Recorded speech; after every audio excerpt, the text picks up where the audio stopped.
दिल्ली के राजेंद्र नगर में 23 जून को उपचुनाव होने हैं। इस चुनाव के लिए सभी पार्टियों ने अपना पूरा दमखम लगाया हुआ है।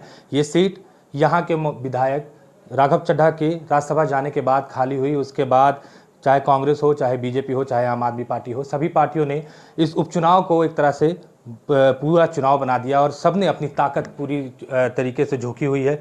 इस पर ज़्यादा बातचीत करने के लिए हमारे पास खुद आम आदमी पार्टी के उम्मीदवार दुर्गेश पाठक हैं।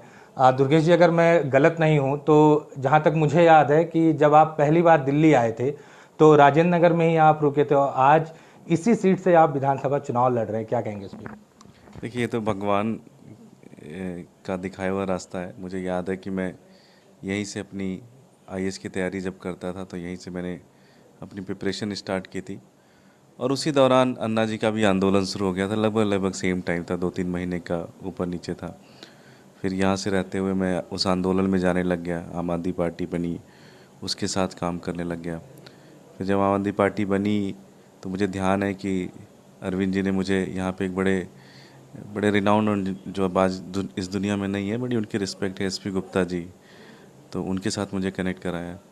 तो एसपी गुप्ता जी से मैंने काफ़ी सीखा, खासकर यहाँ पे राजेंद्र नगर विधानसभा को लेकर उन्होंने काफ़ी मेरी मदद की। उस समय संगठनात्मक जब काम कर रहा था तो संगठन बनाने में, और पूरी राजेंद्र नगर विधानसभा का जब 2013 का इलेक्शन था उसका मैं पूरा कैंपेन भी मैंने पूरी चलाई थी और साथ ही साथ पूरा संगठन का काम मैंने देखा था। तो एक पुराना जुड़ाव है। मुझे नहीं पता था कि कभी शायद इस विधानसभा से चुनाव भी लड़ने को मिले, लेकिन शायद ये भगवान का एक दिखाया हुआ मार्ग है जिसमें हम सारे चल रहे हैं। अगर इस सीट की बात करें तो चुनाव की जिस तरह तैयारियां चल रही हैं सभी पार्टियों की, ऐसा लगता नहीं कि उपचुनाव है, ऐसा लग रहा है कोई विधानसभा चुनाव चल रहा है, क्योंकि सभी बड़े नेता बीजेपी की तरफ से 40-40 स्टार प्रचारक हैं, इधर आम आदमी पार्टी की तरफ से कई बड़े नेता चुनाव प्रचार कर रहे हैं। देखिए, चुनाव तो महत्वपूर्ण होता ही है और सब पार्टियां अपना जोर लगाती, बीजेपी भी अपना जोर लगा रही है, आम आदमी पार्टी भी अपना जोर लगा रही है, लेकिन सबसे ज़्यादा महत्वपूर्ण है कि जनता किसके साथ है। देखिए, अगर आप, मेरा ख्याल है कि आप घूमे भी होंगे विधानसभा में, आप घूमेंगे भी, आप जहाँ भी जाएंगे लोगों के मन में एक बड़ी क्लियरिटी है।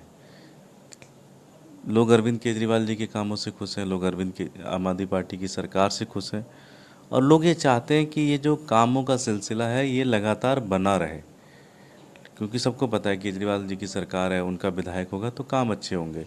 अभी हमारे यहाँ 2 यूजीआर बनना है, हॉस्पिटल बनने हैं, स्कूल्स बनने हैं, बहुत सारी चीज़ें और होनी है। तो सबको पता है कि ये सब काम तभी हो पाएंगे जब सरकार का एमएलए होगा, केजरीवाल जी की सरकार होगी, केजरीवाल साहब का एमएलए होगा, तो काम बहुत आसानी से हो जाएगा। ये बड़ी क्लियरिटी है। और जनता, जहाँ तक मैं घूमता हूँ, जिस जो सर्वेज भी आ रहे हैं उससे एक चीज़ तो है कि मुकाबला एक तरफा है। आम आदमी पार्टी यहाँ बहुत अच्छे मार्जिन से सीट जीत रही है। बीजेपी कह रही है कि आप बाहरी हैं, एक मुद्दा बन गया है, और दूसरी तरफ पानी मुद्दा है, तो क्या लगता है कि इन दो मुद्दों को आप कैसे काउंटर करेंगे? नहीं, देखिए, बीजेपी को जो सारे नेता हैं, उनके जो सारे लीडर, वो जानते हैं मैं कहाँ रहता हूँ। आप मेरे घर में बैठे हुए हैं और ये राजेंद्र नगर ही है, तो उनको पता है। मैं तो उनको इनवाइट भी करता हूँ, कभी भी आएँ, घर पे आएँ, चाय पिएँ, खाना भी खाएँ, अगर उनके पास समय है, थोड़ा कैंपेन से जब भी थक जाते हैं तो आएँ, बता दें मुझे फ़ोन करके। देखिए, मुद्दा ये नहीं है। लोग परेशान हैं कि एमसीडी में 17 साल से बीजेपी रही है, आज कूड़ा नहीं उठता, नालियाँ साफ़ नहीं होती, कोई छोटी सी भी अगर बिल्डिंग बनती है तो उस बिल्डिंग पे पैसे वसूल किए जाते हैं, और ये कोई हिडन फैक्ट नहीं है, बड़ा बड़ा ओपन फैक्ट है।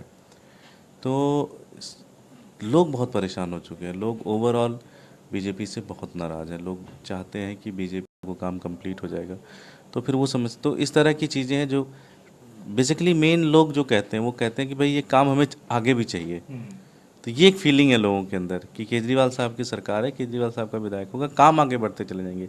और जो काम चल रहे हैं, मोहल्ला क्लिनिक बनने, अभी 10 के आसपास मोहल्ला क्लिनिक और बनने हैं, तो लोग चाहते हैं कि ये मोहल्ला क्लिनिक बनती रहे, सड़कें बनती रहें, हमारे जो रोज़मर्रा के जीवन काम है वो चलते रहे। और सबसे ख़ास बात यह है कि भारतीय जनता पार्टी के नेता आएंगे तो वो उगाही का सिस्टम बना देंगे।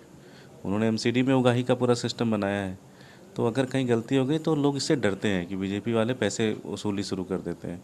तो वो अच्छी चीज़ है। लोग चाहते हैं कि भाई ईमानदार सरकार है, ईमानदार विधायक होगा तो काम अच्छा होता रहेगा।